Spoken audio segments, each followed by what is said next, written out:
Well, hello everyone, and welcome to another episode of Money and Mindset at 40 Plus, where we invite you to play big, as we do every week, as you conquer your money stories. And what an exciting show we have. We have a guest I always love. We have guests. It's always and someone we know very well, and that's always more fun.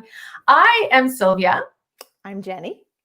And our guest today is Kate. I'm Kate Arnold. Hello. Arnold. And when I was putting the notes for this together, I wrote out that her company is called Unbalanced, but it's actually called Balanced, which is her goal in life is to help you balance well, she'll tell you more about what she does, but she is a certified cash flow expert. She has worked intimately with Jenny. Yep. I know you've heard us talk about. That sounds weird. That sounds weird. Well, intimately, work one-on-one. Finances are intimate, Sylvia.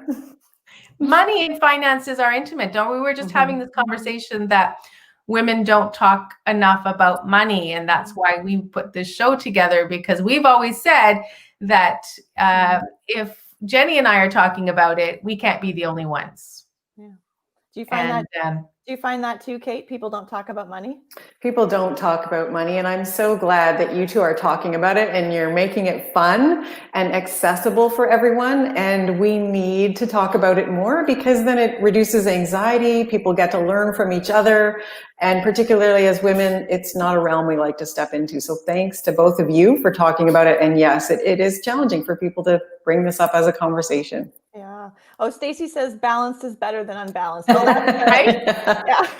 And then I got into this story about, well, am I coming from an unbalanced place? That's perhaps why I put this. And I'm like, no, it's just fine. Balance. Kate Arnold. We're so excited. Kate is going to give us a little bit of her story and then get into some tips and tools for us and the work that she does with her clients, and delving into women's relationships, because she works a lot with women later in life as well, I believe, about, they get, why don't I just let you talk about this, Kate? Sure. Tell us a little bit about yourself. Sure, Sylvia, thanks. So I guess it was a shift for me heading into my 40s. And I have two kids, and I've worked kind of off and on throughout their lives. When I was more needed at home, I would be at home, and when I was ready to go back to work, I would do that. And so it was in my early 40s. I was working in a fairly demanding role, and my kiddos were needing a lot more of me. So I made the decision to shift back home again. Mm-hmm. And through those stints of kind of going to work and home, my spouse continued to work. So when I would go to work, our income would increase. But we never seemed to capture that. We always felt like we were not getting ahead. It just didn't change anything. And then we were more fatigued because both of us were running like crazy and with the kids and meals. So we were really probably buying conveniences to kind of just keep us balanced, as opposed to the unbalanced way we were feeling, Sylvia. So in the last kind of time I pulled back from my work, I thought, I'm not going to feel like this anymore. I know people manage their money, and I'm just so done with feeling like we're never getting ahead. I'm 40 now.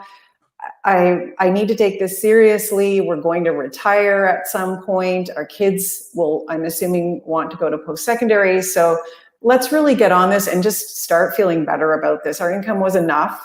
Mm-hmm. So let's just start, feeling better about it. And so when I left at that point, I just was determined to make it work and to understand my money. So I did talk to my friends. I asked them, like, how are you doing this?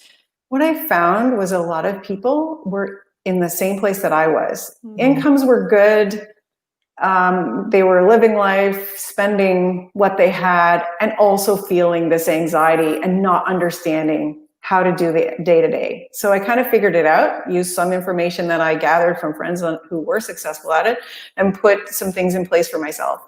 And then lived with that for a while. And then at a point where I felt I was ready to go back to work, I thought, I need to share this, because I know there's a lot of people who are in the same place as I was. And this is so easy. Our life feels so much easier financially now. I just need to share this. So I kind of started down that path, and that's what led me to doing this as a business. And you coach women, like I know you've worked with me. Can you talk about anything typical with the people you work with? Is there any typicalities? Is that a word? Well, I think one of the things that is typical, Jenny, with people, and I generally work, it's often women that reach out to me. A couple times it's been men, but it's often women that reach out, and they often have families. Mm-hmm. And I think, typically people are feeling like they want also to feel in control of their money. Mm-hmm. They don't want their money to be in control of them. They are at a point in life where they're taking it seriously. They have a family, they have responsibilities, and they no longer want to feel like they don't know how to manage their money. They want to know, am I going to be okay? Yeah. So that's pretty typical when people are coming to me sort of saying, I'm not sure where I'm at with my money. I want to know. Mm-hmm. I want to feel okay. Mm-hmm. That's pretty much the most typical thing, is that people are coming for the same reasons. Yeah. What stories come up, Kate, that with the women that you encounter? Like, one of my past stories was, I am not good with money, and which comes from my family. My parents were not good with money. And I feel I inherited that story until I no longer until I no longer accepted that story and changed it around. What are the stories that you hear? That's a really common one, Sylvia, that I'm not good with money. And that's why people are coming to me. People who feel good about their money and can manage it are doing that. Mm-hmm. So very typically, that is a story for women. I'm not good with money. Yeah. I think that's rooted in all kinds of things in our own culture. It's men may feel it, but are afraid to say it. Women more typically say it. Mm-hmm. And in the way that I work with people, I know, Jenny, you have the background in working with mindsets and archetypes. For me, we kind of jump in right away and look at, let's get a framework together for decision making and stuff. Mm-hmm. And then what I find is 2 to 3 months in, their stories are coming up because they're feeling a bit of the pressure of the new way of doing things. They're wanting to go back to old habits, and so then the stories come up. So I'm not good with money is one. Another one is I make enough money. Yeah. Why can't I just do what I want to do with my money? Mm-hmm. That's really common, and that's hard. That's hard. You feel like you deserve to be able to just easily walk through life with the amount of money you make and not have to be on a budget. Yeah. Those are the kinds of stories that come up for people. It's a fair amount of resistance to making a change, but about that 3-month mark, I see it come up. And then, in the few weeks after that, people are easing into it and finding that it's a different story for them. And those stories, I'm going to pick up on this journey idea, because one of the things I remember, you probably don't remember this, Kate, but so I had actually reached out to you because I wanted to be able to spend more. I wanted to know how much I could spend. And we've talked on the show about joyful spending, or the joy tax, and enjoying our money. Can't wait to talk more about that. But I remember it was probably 3 months, and the conversation we had, because Kate checks in, and I don't know if you remember, I had bought a coat. Do you remember this? And you were like, I do. Oh, Jenny. And it was so funny to watch Kate being like, oh, Jenny, that's not good. Like stick to the plan. Okay, there was no excitement there on her behalf. No?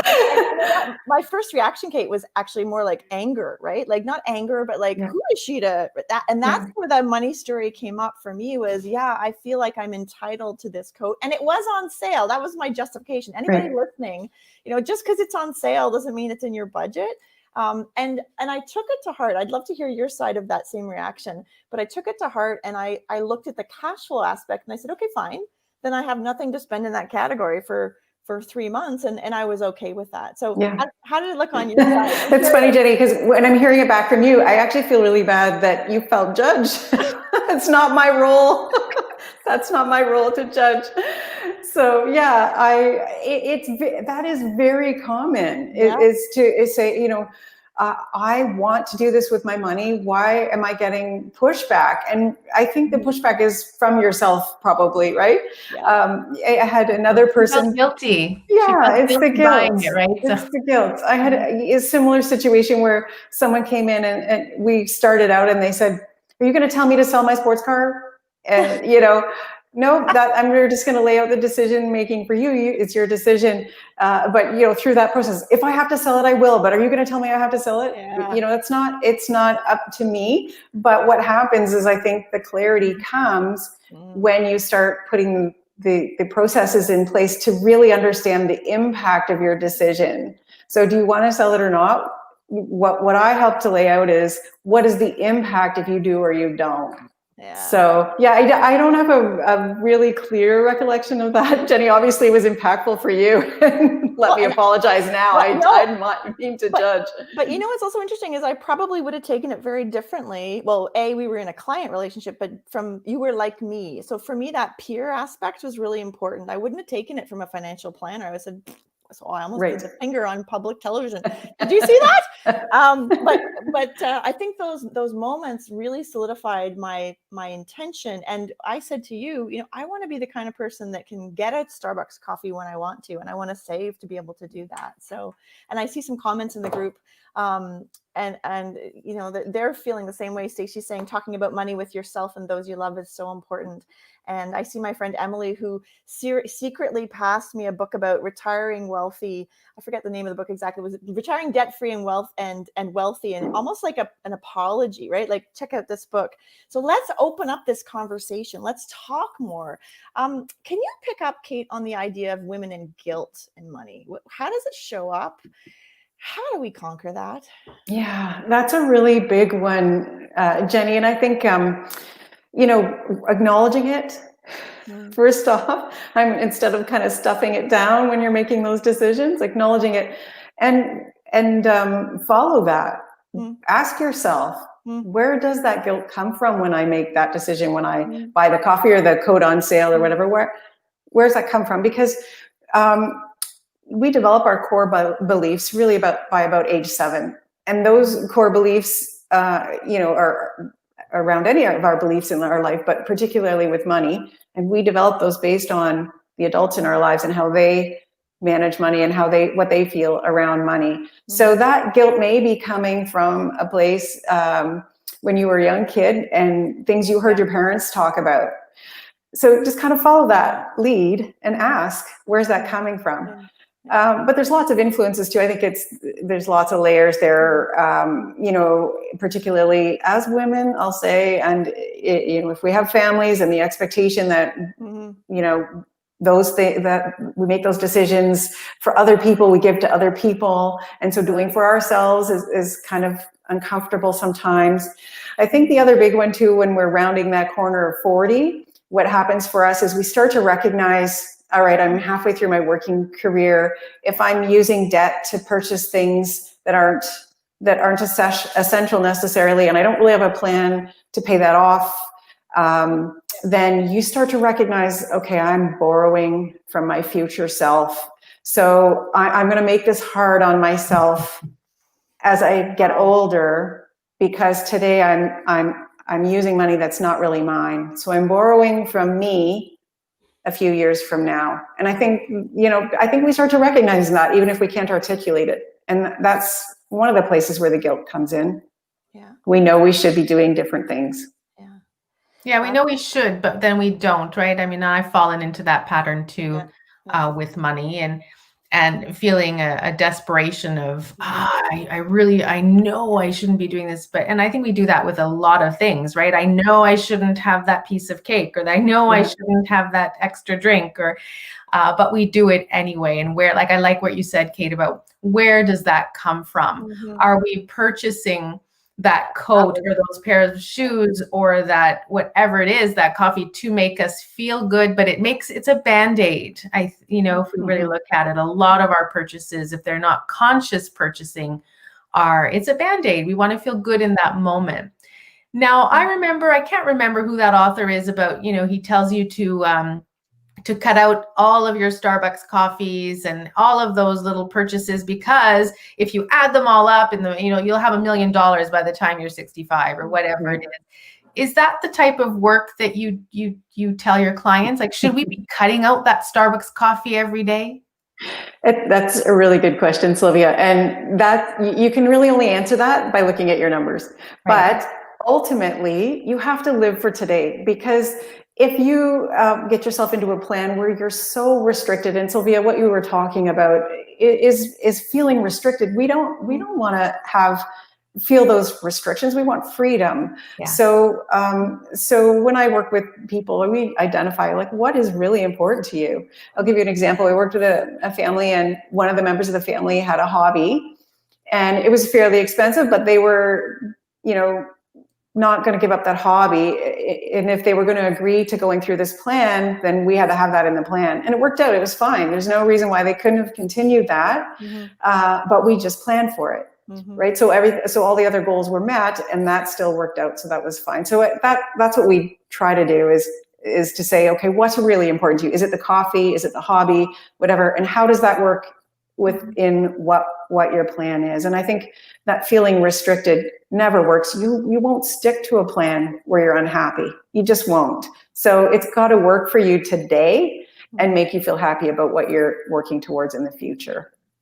Well, it comes down to Jenny's, again, we're talking, I think at one point we'll stop talking about the kitchen reno, but it's related to so many of the topics that we talk about. It is finding, in the plan, if you were to work with Kate, is what am I working toward, and being thrilled about it and being excited about it, that in the morning, hey, wow, I'm not going to spend money on this because I have this coming up and I really want it. If it's a trip or a reno or a new car or a new computer, whatever it is, investment, a coaching program, right? Yeah. Being excited about that. And that trumps buying some of these things that we don't really need and that we don't really need. Yeah. Yeah. And I think too, Sylvia, if you can plan for, including, kind of some of your behavior in there. So I work with lots of people who they love the impulse buy. Yeah. So we just plan for that. Let's put that in the budget. So yeah, you can't buy everything, but you know what? Maybe there's an extra account that has money that you put in every pay period, and you see something you want, and you don't have guilt because there's extra fluff there. So we, build in the impulse buy if you like to do that, if that gives you a little charge, but include it in a plan is what I would say, right? So that you really know the impact again of that treat. Yeah. I want to pick up, I would love for folks to ask any questions of Kate in the comments. If we can get to them, we'll do our very best. One thing I really like about the way you position this, Kate, is the joyfulness of it, the ownership of it, the positivity. I think all of us, it's like diets. We all think we have to give things up. And I love the way, you make this guide of sort of being a coach and helping with a decision tree. I'm going to get to Stacey's question, but I want to ask about debt, the energy behind debt, and how you see it showing up, and how we can mitigate it, or make ourselves not feel bad about it. Just if you could talk about debt.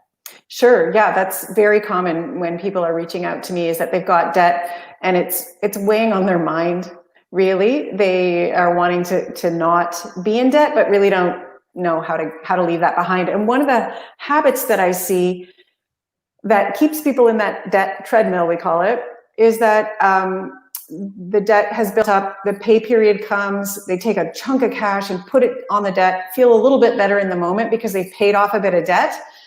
But then let's say the pay period is 2 weeks, heading down to the end of that pay period, they're starting to need essentials, haven't kept enough cash aside, and then get back on to using that line of credit to pay off the credit card, or the credit card to purchase groceries without knowing how to, not having necessarily the cash. So it keeps you in that debt cycle. And that really plays on people's conscience, on their optimism, on their ability to move forward. And then it also reinforces, I'm no good with money. I can't budget. And it breaks my heart when I see that. And so, what I do to help people move forward is, again, we make a plan. How long Is it going to take you to pay this off once we've covered everything else? Or do you have a goal that's really important that you have a timeline yourself? Yep. And then we work at systematically not using debt and paying it down. And again, that's got to fit within someone's goals. So we don't want to make it so tight and restrictive that someone's going to drop it because they just hate their life. But let's put it in the plan. Let's identify when it's going to be done. And then each pay period, you can feel really good about moving money over to get rid of that debt and not accumulating that debt. So I think, Jenny, you're right, that debt is really challenging for people wondering, how am I going to pay this off? I'm trying and I just can't get there. And I hear that a lot. And I was there myself. Yeah. It's very common. Yeah, and to automate it, I think you brought it, like, I really like what you said, we feel that we have to put everything towards it, but then we're unhappy. We're unhappy that doesn't give us much joy in paying that. Yeah. But like you said, we're paying for actions that we've taken in the past. Right. So I like that. Again, balancing where all of our money goes, automating, I think, the debt, putting some, even a small amount, even if it's going to take you longer to pay it off. But putting money aside just automatically, and then having your fun accounts, having those things where you can plan. And Sylvia, you mentioned even if it's going to take you longer, ultimately people come to me, they've had debt forever. So you may think, oh, I'm putting small amounts against it, it's going to take me forever, but people are coming to me having never paid it off. So it really isn't going to take you longer. We're actually going to get the job done. Yeah. Right. Yeah. Yeah. It's a great point. Great point. I think this conversation is, there's so many parts about this that I wish we could just like make little bumper stickers and like drive them around the neighborhood secretly so people can see this stuff. And if you're out there struggling, I can speak from my experience with Kate. I also see this sort of, what do you do with someone? So in the fundraising world, what often happens is, well, we're in debt. Okay, we'll just raise our revenues. You'll just raise more money with no plan, no strategy, no pipeline, right? And Sylvia, we've seen it with entrepreneurs. Well, I just need to make more money. That's the solution. How do you kind of mitigate that? What kind of language do you use to help that mindset of a person that's just saying, well, I'll just make more money? How do you handle that? That's a good one, Jenny. I don't know. It's the same way with everyone else. Yeah. Let's look at what's coming in, what has to go out, and what you can do with what's left over. I often have people coming to me who are in sales positions who say, I know I'm going to increase my income, so let's capture that. So I don't know. Maybe if you have an example, you can pull that out a little more to. Yeah. Well, I think it's what I see in it is the naivete of it's coming. So those optimists, right? Mm-hmm. The optimist is, it's just around the corner, Kate. And often maybe you're dealing with a husband-wife thing where one is really cautious and careful, and the husband is the optimist who's always like, it's just around the corner. Next year I'm going to make. I know with my own finances, one thing I do I'm a small business owner is like keeping myself on my budget and thinking of those other things as bonuses or wonderful arrivals from the sky, but I'm not banking on them. That might be one solution. What do you think about that? Yeah, that makes sense, Jenny. And just including that in a plan. Yeah. So identifying what are your goals? What can you do today? Yeah. What works for you today so that you feel comfortable, easy, and secure? And while you're working on that increase of income, and kind of going back to my own experience when I would work and then be at home and then work and be at home, without that plan, you will just absorb that extra money, and you'll just keep working really hard, and life won't feel easier at all, and you'll just keep spending, and you won't even know where it's gone. Many of us do that. When our income increases, we just spend it.